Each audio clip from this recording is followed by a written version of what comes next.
नमस्कार दोस्तों, वेलकम है आपका ऐसे इंग्लिश क्लासेस में। आज हम बात करते हैं ट्रांसलेशन की। और पिछली वीडियो में मैंने आपको बताया है कि ट्रांसलेशन के लिए क्या क्या ज़रूरी है। टेंसेस के आधार पर हमने उन्हें बताया था और कल विशेष रूप से मैंने आपको नॉन एक्शन सेंटेंसेस के बारे में बताया था। आज उसी सिलसिले में आगे बढ़ते हुए मैं आपको एक्शन सेंटेंसेस के बारे में बता रहा हूँ। दोस्तों, एक्शन सेंटेंसेस को अगर हमें अच्छे से समझना है तो सबसे पहले हमें वर्ब्स की फॉर्म्स को समझना होगा, क्योंकि अगर वर्ब्स की फॉर्म्स हम जानते हैं तो इससे बहुत सारे टेंसेस का हम ट्रांसलेशन इंग्लिश में बड़े आसानी से कर सकते हैं। वर्ब की जो फॉर्म है वो खुद में ही एक अलग टेंस की पहचान होती है। तो चलिए आज हम सबसे पहले वर्ब्स की फॉर्म्स के बारे में पता करते हैं।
दोस्तों, एक्शन सेंटेंसेस को समझने के लिए हमें इस टेबल को पहले अच्छी तरह से समझना पड़ेगा। एक्शन सेंटेंस के लिए सबसे ज़रूरी है हमें वर्ब की फॉर्म्स के बारे में पता होना चाहिए। वर्ब की first form, second form, third form, fourth form और fifth form.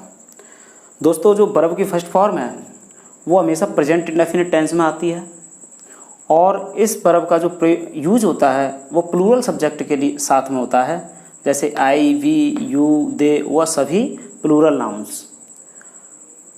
Present indefinite tense में प्लूरल सब्जेक्ट के साथ जनरली वर्ब की फर्स्ट फॉर्म आती है, लेकिन यदि सेंटेंस इंटरोगेटिव या नेगेटिव है तो हम इसमें हेल्पिंग वर्ब डू के साथ वर्ब की फर्स्ट फॉर्म अप्लाई करते हैं। इसी प्रकार हम अब आगे टेंस में, जैसे हम पास्ट इंडेफिनिट में जाते हैं, तो यहाँ जो पहचान है इस टेंस की, ता था क्रिया के बाद में ता था, ती थी, ते थे, आ, ई, ए अथवा या, ई, ए की अक्षर ध्वनि आ रही होगी। और ऐसे में हम इस टेंस का जो ट्रांसलेशन करते हैं इस टेंस के वाक्यों का, वो वर्ब की सेकंड फॉर्म यूज़ करके करते हैं। दोस्तों, आगे चलते हम वर्ब की थर्ड फॉर्म पर। वर्ब की जो थर्ड फॉर्म है वो परफेक्ट टेंस को बताती है और इस वर्ब का जो प्रयोग किया जाता है वो क्रिया के साथ चुका, चुकी, चुके अथवा लिया, लिए, ली अथवा दिया, दिए, दी या फिर आ, ई, ए या गया, गई, गए की अक्षर ध्वनि के साथ किया जाता है। दोस्तों, अगर इन अक्षर ध्वनियों के साथ में है, हूँ, हैं आ रहा है तो वहाँ हमारा प्रेजेंट परफेक्ट टेंस होता है। परफेक्ट तो यही है, प्रेजेंट है तो प्रेजेंट परफेक्ट, और ऐसी स्थिति में हम हैज़ या हैव के साथ वर्ब की थर्ड फॉर्म का प्रयोग करते हैं। और यदि इन अक्षर ध्वनियों के साथ था, थी, थे की ध्वनि आ रही है तो हम उन वाक्यों का जो अंग्रेजी में ट्रांसलेशन है हैड के साथ वर्ब की थर्ड फॉर्म का प्रयोग करके करते हैं। और इसी प्रकार यदि इस अक्षर ध्वनि के साथ में होगा, होगी, होंगे ये हिंदी में अक्षर ध्वनि आ रही है तो हम ऐसे वाक्यों का अनुवाद विल या शैल के साथ हैव लगाकर वर्ब की थर्ड फॉर्म के साथ में करते हैं। दोस्तों जो फोर्थ फॉर्म है वो कंटिन्यूअस टेंस के बारे में बताती है। ये आईएनजी फॉर्म होती है। यहाँ पर क्रिया के साथ में रहा, रही, रहे केवल इन 3 अक्षर समूह में से कोई एक अक्षर समूह होगा जनरली। तो ऐसे में हम इन वाक्यों का जो अनुवाद है यदि इनके बाद में रहा, रही के बाद में है, हुए आ रहे हैं तो उनका अनुवाद प्रेजेंट कंटिन्यूअस में करते हैं। कंटिन्यूअस तो यही है और यहाँ helping verb is, am, are के साथ में आईएनजी लगाते हैं। इसका प्रयोग हम ही, सी, इट या किसी भी सिंगुलर नाउन के साथ करते हैं। एम का प्रयोग केवल आई के साथ करते हैं और आर का प्रयोग प्लूरल सब्जेक्ट्स के साथ में करते हैं। दोस्तों इसी प्रकार इसके पास्ट टेंस में अगर हम जाते हैं तो वहाँ रहा, रही, रहे के साथ में था, थी, थे की अक्षर ध्वनि आती है और ऐसे में इन वाक्यों का जो अंग्रेजी अनुवाद है वो वाज या वर के साथ वर्ब में आईएनजी लगा के किया जाता है। दोस्तों इससे आगे अगर रहा, रही, रहे के साथ में होगा, होगी, होंगे की अक्षर ध्वनि आ रही है तो वह फ्यूचर टेंस में होता है और ऐसे में इनका जो अनुवाद है वो शैल या विल के साथ बी लगाकर वर्ब में आईएनजी जुड़ने से बनता है। चलिए दोस्तों फिफ्थ फॉर्म के बारे में पता करते हैं। फिफ्थ फॉर्म जो है वो वर्ब में एस या एस लगाने पर प्राप्त होती है और यह वर्ब प्रेजेंट इंडेफिनिट टेंस में आती है। तो प्रेजेंट इंडेफिनिट में यहाँ हम वर्ब में एस या एस केवल तभी लगाते हैं जब हिंदी वाक्य की क्रिया के अंत में ता है या ती है, केवल यही 2 अक्षर समूह होंगे तभी हम लगाएंगे। और अगर ये सेंटेंस इंटेरोगेटिव या नेगेटिव है तब हम डज का सहारा लेते हुए वर्ब की फर्स्ट फॉर्म का प्रयोग करेंगे। और यहाँ जो कर्ता होते हैं वो सिंगुलर सब्जेक्ट होते हैं सारे के सारे, जैसे ही, सी, इट या फिर कोई भी सिंगुलर नाउन। चलिए दोस्तों ट्रांसलेशन करते हैं हम। यदि किसी वाक्य में लिखा हुआ है, दोस्तों हमने यहाँ केवल 2 ही वर्ब ली हैं और उनकी 5 फॉर्म्स बनाई हैं। इसको हमने एक बतौर मॉडल प्रस्तुत किया है। सारे सेंटेंसेस के जितने भी ट्रांसलेशन होंगे सब इसी आधार पर होंगे।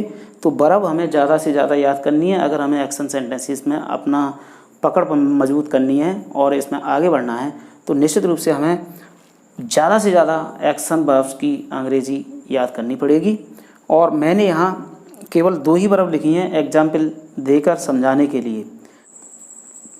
दोस्तों जो एक्शन सेंटेंसेस हैं या चाहे नॉन एक्शन सेंटेंस, ये सारे के सारे वाक्य हमेशा SVO यानी सब्जेक्ट, वर्ब, ऑब्जेक्ट के अनुसार ही चलेंगे। सब्जेक्ट, वर्ब और ऑब्जेक्ट, इस फॉर्मूले को हमें हमेशा ध्यान रखना है ट्रांसलेशन के लिए।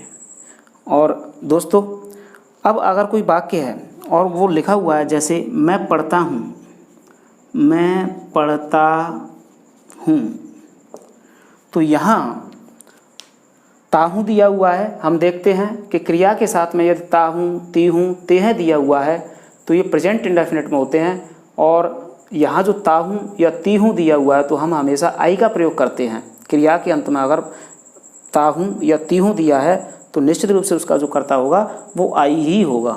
तो दोस्तों इसकी अंग्रेजी बनती है आई रीड। दोस्तों आगे इसको ट्रांसलेट करना बड़ा आसान है। यदि ये सेंटेंस ऐसे दिया होता कि मैं पढ़ता था या मैं पढ़ा, तो इसका हम जो ट्रांसलेट करते जैसे मैं पढ़ा,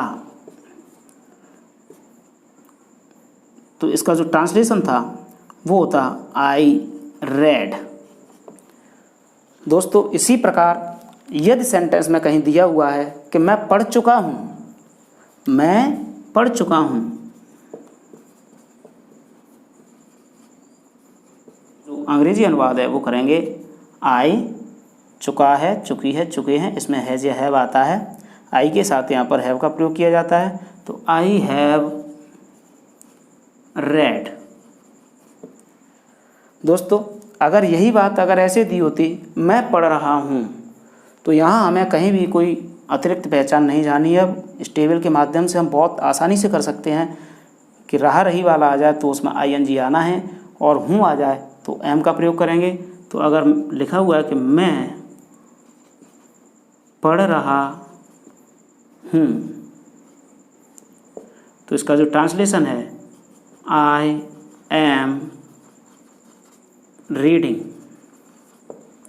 और यदि वाक्य में दिया हुआ है कि राधा पढ़ती है, राधा पढ़ती है, तो दोस्तों इसका ट्रांसलेशन भी बड़ा आसानी से कर सकते हैं हम।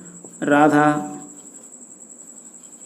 फिर फॉर्म हमारा SIS वाली है, ती है दिया हुआ है, ता है या ती है तो कहीं दिया हुआ है, तो हम उसमें SIS जोड़ सकते हैं। तो राधा रीड्स।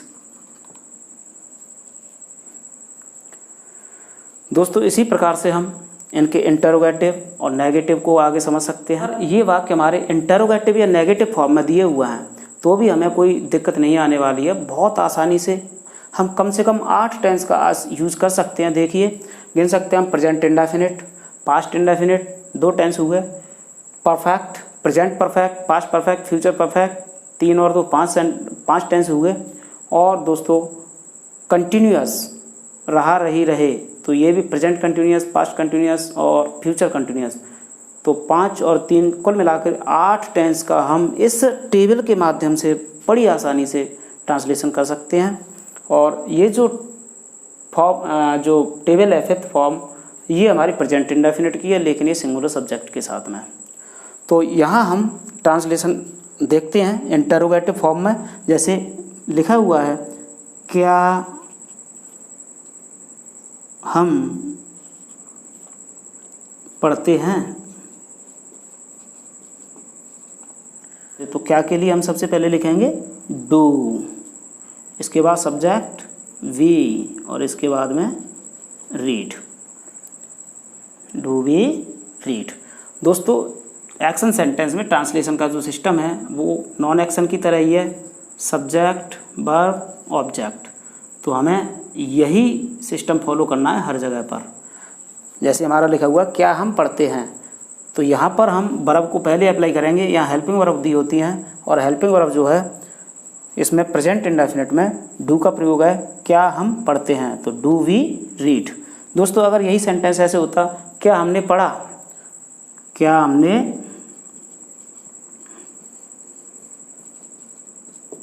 पढ़ा, तो हम इसका जो ट्रांसलेशन है वो बड़ी आसानी से कर सकते हैं। सबसे पहले वर्ब डिड, उसके बाद में सब्जेक्ट वी, रीड।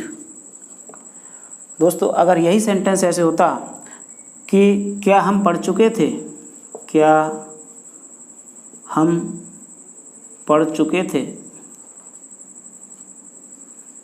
थे, या फिर दे दिया जाए कि क्या हमने पढ़ लिया था, तो इसका जो अंग्रेजी ट्रांसलेशन है वो होगा हैड वी रेड।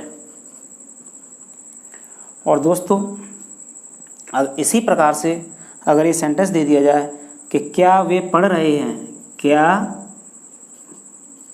वे पढ़ रहे थे, दे दो तो भी कोई दिक्कत नहीं है। अब थे दे दिया तो हमारा पास्ट में जाएगा, बाज या वर आएगी, तो प्लूरल सब्जेक्ट है, यहाँ पर हम वर का प्रयोग करेंगे। तो वर दे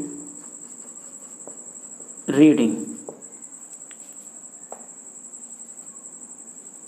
और इसी प्रकार दोस्तों इसमें हम कर सकते हैं, जैसे क्या वह पढ़ता है, क्या वह पढ़ता है, तो इसका जो ट्रांसलेशन होगा डज ही रीड। ये दोस्तों बिल्कुल कम समय में ये इस टेबल के माध्यम से हम सीख सकते हैं, और ये ट्रांसलेशन का बहुत ही सरलतम तरीका है शायद मेरे अनुभव में। और अगर ये वीडियो आपको पसंद आए तो आप इसको लाइक और शेयर ज़रूर करना और सब्सक्राइब भी करना।